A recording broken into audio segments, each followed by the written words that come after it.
Bienvenue pour ce podcast, je suis Julien Desbordes, je pratique et j'enseigne les arts internes, le tai chi chuan, la méditation et différents soins comme Dissolve Therapy. Je suis responsable de l'école Evenman Earth Lyon. Pour être au courant des différents événements que je propose, les cours, les stages et aussi avoir les liens pour me suivre sur les réseaux sociaux, vous pouvez vous rendre sur juliendesbordes.com ou hmlyon.com. Bonne écoute!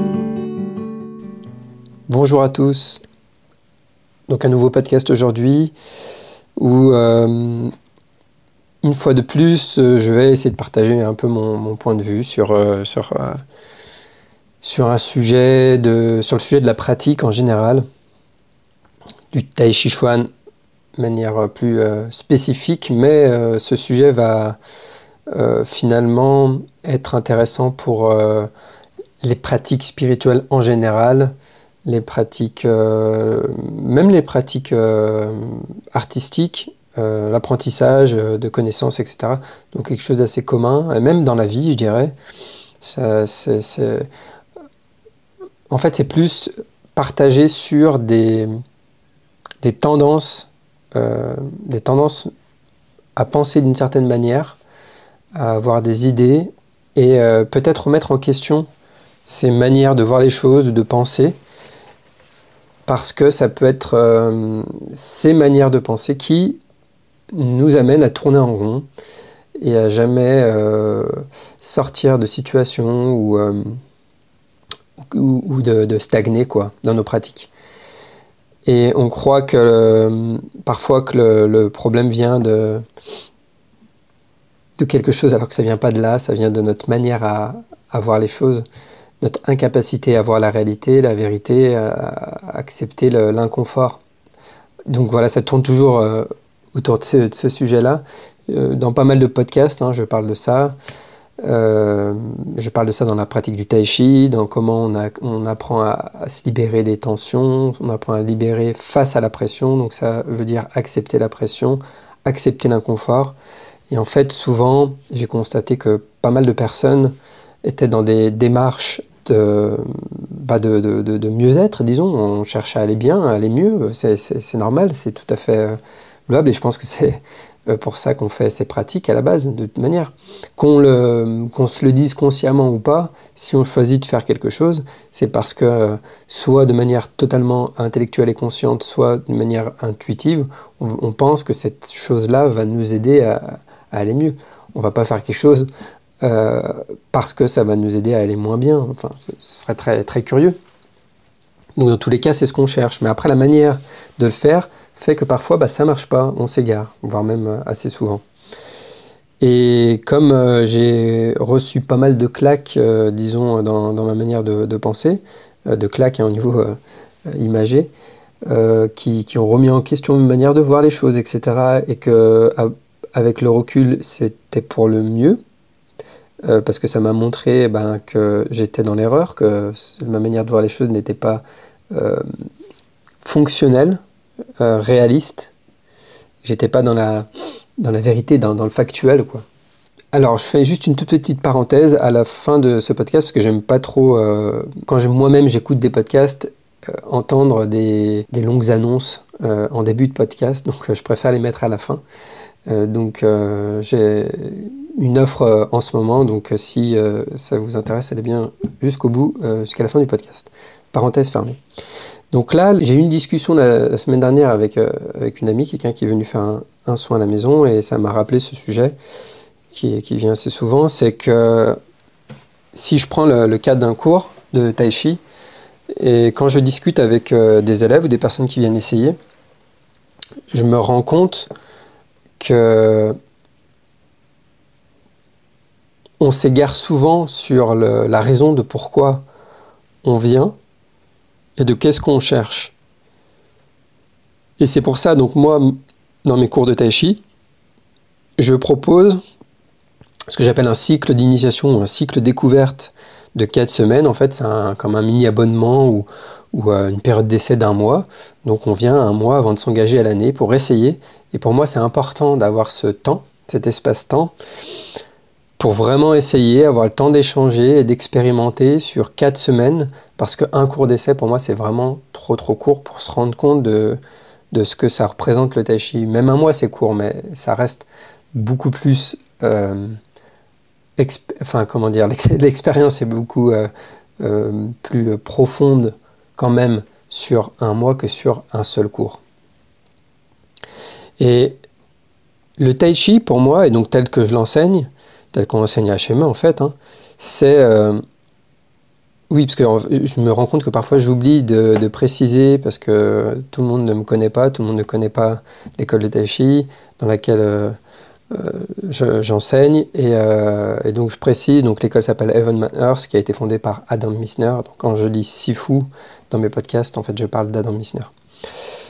Donc c'est une pratique pour moi, le tai chi, qui est transformatrice. C'est-à-dire que si je m'entraîne tous les jours, et quand j'enseigne et quand on pratique dans les cours, pour moi le projet c'est de se transformer. Je pratique pour me transformer. J'ouvre mon corps, je veux transformer mon corps pour qu'il soit plus ouvert. Je veux entraîner mon esprit à être plus relax, plus tranquille, plus cool, et donc à amener cette relaxation dans le corps, où je me sers du corps pour développer la relaxation corporelle, mais qui m'amène à relâcher mentalement, peu importe dans quel sens on le voit. Je développe des qualités mentales bien spécifiques, et ça, on les développe parce qu'on a un enseignement bien spécifique, parce qu'on suit des instructions bien spécifiques. Et la manière d'enseigner, le vocabulaire utilisé, la manière dont l'enseignant va enseigner, etc., ça a un rôle énorme, en fait, en plus des exercices en tant que tels. Les exercices, ils ont leur propre pouvoir transformateur en tant qu'exercice technique, mais la manière dont c'est pratiqué, le comment c'est pratiqué, et donc le comment on nous transmet ces informations, comment on nous transmet ces exercices, c'est autant important, voire plus important, je dirais, que l'exercice en lui-même.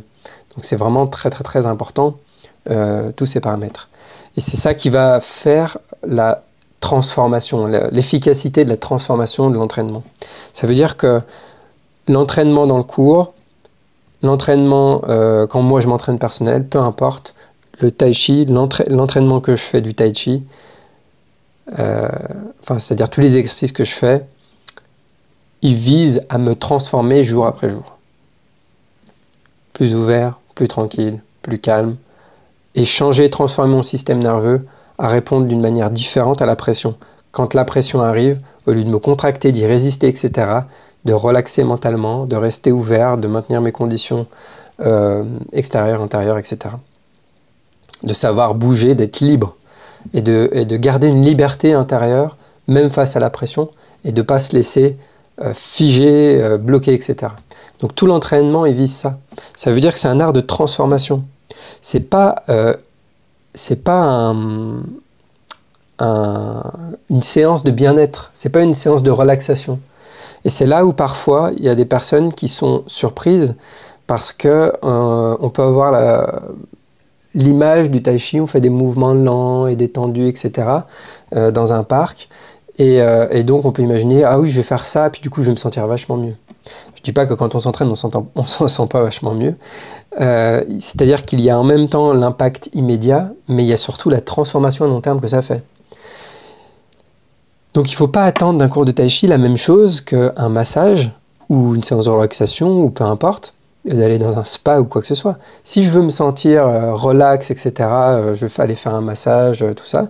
Mais quand je veux un cours de tai chi, ça peut paraître paradoxal parce qu'on va apprendre à profondément lâcher prise, mais vraiment profondément, et à développer cette compétence à lâcher prise même en face de la pression.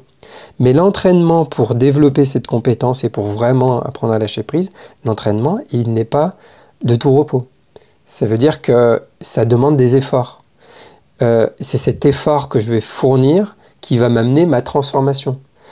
C'est pas parce que je vais faire des massages tous les jours, alors oui, ça va m'apporter du bien-être sur le moment, oui, si bien sûr j'en fais tous les jours, peut-être mes muscles vont être plus détendus, mais je vais pas développer les compétences et les qualités mentales. C'est-à-dire que quand j'ai fini ma séance, je retourne dans ma vie, je vais être détendu un moment, puis la vie va faire que je vais me recontracter comme d'habitude. Le but du tai chi, la manière dont moi je le pratique, c'est de me transformer pour que dans mon quotidien, je fonctionne d'une autre manière, parce que je suis une autre créature. Donc Sifu, donc Adam Missner parle de la créature Tai Chi, ça en fait partie. Il y a les transformations corporelles des tissus, enfin du corps, hein, même dans son ensemble, mais il y a la transformation aussi mentale.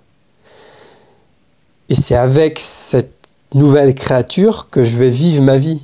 Donc si j'ai une créature qui s'irrite moins, je vais moins être irrité. Je ne vais pas avoir une technique à appliquer dans mon quotidien pour être moins irrité. C'est juste parce que je suis quelqu'un d'autre, je suis une nouvelle créature.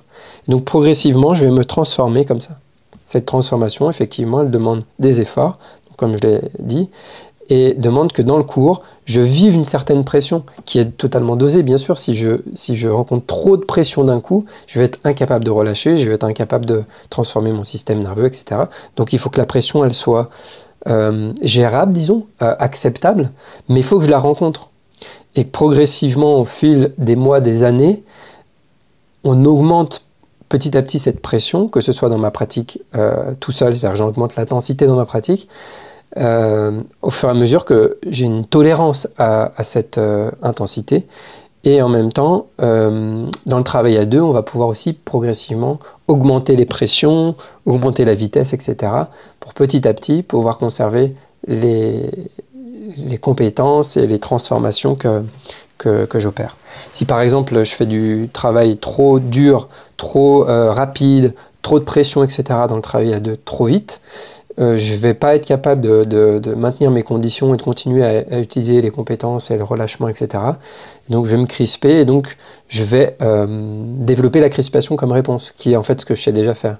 Donc ça veut dire qu'à chaque fois que j'ai une réponse face à une pression, eh bien j'engramme cette réponse. Donc le plus je m'entraîne à changer ma manière d'y répondre, le plus ça va devenir ma nouvelle, j'allais dire ma nouvelle créature, mon nouveau fonctionnement, quoi.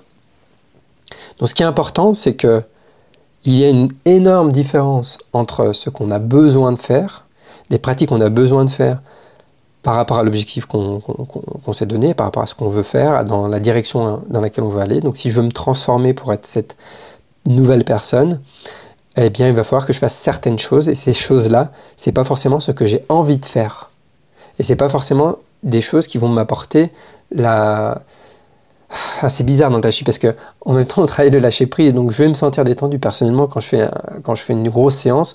Je me sens physiquement épuisé, mais mentalement très relaxé, très ouvert, etc. Je me sens vraiment bien, alors que physiquement, ouais, j'ai senti que c'est passé par là. Après il y a des étapes aussi entre la première année, deuxième année, etc. Notre manière de vivre l'entraînement change. Mais globalement, j'ai un bénéfice quand même qui est immédiat, mentalement, etc. Je me sens plus apaisé, etc. Mais derrière, eh ben, ça peut fatiguer. Je peux me sentir fatigué parce que l'entraînement, ça vient me chercher là où je n'ai pas l'habitude d'aller, et justement là où je n'ai pas forcément envie d'aller. Et si j'ai pas le prof, etc., qui m'amène à cet endroit-là tout seul, c'est compliqué, quoi. J'ai besoin de quelqu'un qui m'amène à trouver cet endroit-là de pression où je commence à avoir des résistances, à voir que j'ai ces résistances et transformer ça. Donc c'est un processus de transformation. Si je m'entraîne, c'est pour me transformer. Et donc peut-être je vais être fatigué, mais progressivement, à force, petit à petit, je vais me transformer. C'est vraiment le but. Donc il ne faut pas confondre une séance de relaxation, une séance de massage, ces choses-là, avec du tai chi, en tout cas tel qu'on le fait. Et même si on apprend à relâcher profondément, et bien plus profondément, je dis ça parce qu'il y a quelqu'un qui est venu essayer une fois et qui a fait un cours d'essai et qui malheureusement n'est pas venu faire les 4 cours alors qu'elle avait pris pour ces 4 cours, elle avait payé les 4 cours découvertes et elle m'a envoyé un SMS en me disant qu'elle allait tester autre chose parce que son objectif était de relâcher en profondeur. Et là je me suis dit justement, eh bien c'est dommage, enfin je lui ai dit ça, je lui ai dit c'est dommage, désolé que tu n'aies pas perçu quel niveau de profondeur on relâchait dans cette méthode, parce que, entre parenthèses, j'ai testé beaucoup de choses dans ma vie, et ce que la méthode qui est transmise donc par Adam Missner, qui est dans cette école, est pour moi celle qui amène à relâcher le plus en profondeur. Et c'est d'ailleurs pour ça que j'ai choisi de suivre cet enseignement. C'est une des raisons principales, vraiment. Donc je dis désolé, tu n'as pas perçu ça, c'est pour ça que je fais un cycle de 4 cours. C'est parce qu'en un cours, c'est compliqué de s'en rendre compte. Effectivement, on fait des postures, c'est challengeant, etc. Donc on va pas forcément se rendre compte qu'en fait, on va apprendre à relâcher en profondeur. Mais parce que, en fait, ce que veut cette personne, c'est avoir la sensation qu'elle est détendue. Elle veut se sentir plus détendue, plus tranquille, etc. Et donc ça peut paraître... Et là, je vous renvoie au podcast précédent qui parle des sensations. Les sensations nous trompent. Et je peux avoir la sensation d'être relaxé après chaque cours. Je vais faire un cours, je sais pas, de n'importe quoi, hein, même de tai chi ou quoi que ce soit, dans une autre école. Et après le cours, ouais, je me sens vraiment relax, mais peut-être ça va pas me transformer. Et peut-être oui, je ne sais pas en fait. Mais c'est pas un critère. C'est pas un critère qui va me dire que là, je suis en train de faire le bon job. Je dois me sentir quand même mentalement plus ouvert et plus tranquille. Mais comme la plupart des gens au début n'ont pas l'habitude de s'observer, d'être à l'écoute d'elles-mêmes, elles vont même pas se rendre compte qu'elles se sentent plus ouvertes et plus détendues. C'est un peu d'ailleurs un des aspects du rôle du prof, c'est d'interpeller les personnes sur « tu sens que c'est plus ouvert, tu sens que cet exercice, bah là, ça fait ça, etc. » Pour apprendre aussi à être à l'écoute de soi et de se rendre compte que là, ok, là, je suis plus ouvert. Tout en sachant que les sensations nous trompent. Donc c'est... Voilà. Donc, il y a un mélange de, quand même, j'écoute mes sensations, mais je sais qu'elles peuvent être trompeuses. Je sais que je peux me sentir détendu, mais ça ne veut pas dire que je vais me transformer, que cette pratique est transformatrice sur le long terme. Je peux sentir, bah ouais, j'ai été challengé, donc je sens surtout que mon corps est fatigué, mais ça veut peut-être dire justement que tu es en train de démarrer le boulot et qu'à long terme, ça va vraiment te transformer. Et en fait, donc ça, c'est quelque chose que je dis tout le temps. Ce qui est pour moi fait valeur le plus de référence, c'est comment est la personne qui nous transmet. Est-ce qu'elle a l'air d'être cool? Est-ce qu'elle a l'air d'être ouverte? Est-ce qu'elle a l'air d'avoir les qualités que je veux développer? Est-ce que le maître même de cette école, parce que si j'apprends, comme moi, je suis instructeur pour l'école Evan Manners, est-ce que le maître de cette école, de quoi il a l'air? C'est compliqué quand on ne peut pas le côtoyer en direct, mais bon, il y a des vidéos, etc., on peut voir un peu. Est-ce que, si j'ai d'autres exemples, donc d'ailleurs je ferai peut-être une vidéo de présentation de l'école de manière un peu plus générale, avec différentes personnes de cette école, et montrer un peu ce qu'ils font. Mais quand on peut côtoyer plusieurs personnes de cette école, ou des gens qui pratiquent depuis un certain temps, comment ils sont? Qu'est-ce qu'ils nous racontent aussi de leur pratique? Comment ils ont évolué avec les années. Donc moi évidemment, donc, en ayant côtoyé pas mal de personnes de mon école, des collègues, des professeurs du monde entier, etc., en discutant, voilà, on voit, et ça nous donne confiance en fait, parce qu'on voit comment eux, ils ont évolué, ce qu'ils nous racontent. Il y a plein de gens qui ont beaucoup d'expérience du tai chi en fait, avant d'être dans cette école, et qui vont parler de la différence que ça fait d'être dans cette école, etc. Donc ça donne confiance. Et donc, du moment que j'ai confiance, je fais ok, bon ben, les gens qui sont dans cette école, ils ont l'air de vraiment développer les qualités et tout, que moi je veux développer, ils ont l'air cool, ouverts, etc. Normaux, ils n'ont pas l'air d'être, parce que dans les arts martiaux, enfin pas forcément, ouais, peut-être un peu dans les arts martiaux, mais dans tous les trucs un peu spirituels, énergétiques, etc., il y a quand même des personnes qui sont perchées assez haut. Et donc là, de voir plein de personnes qui ont bien les pieds sur terre, et qui sont réellement cool, qui font pas semblant, etc.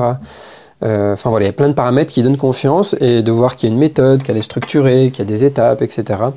Et bien en fait, du coup, c'est à ça que je fais confiance. C'est pas à oui, mais moi je veux me sentir relax, etc. Et du coup, en fait, je veux ce que je veux. C'est-à-dire que je crois que ce que j'ai envie, c'est ce qu'il me faut. Et donc, il y a une grande différence entre ce qu'il me faut, ce dont j'ai besoin pour me sentir et être comme j'ai envie d'être.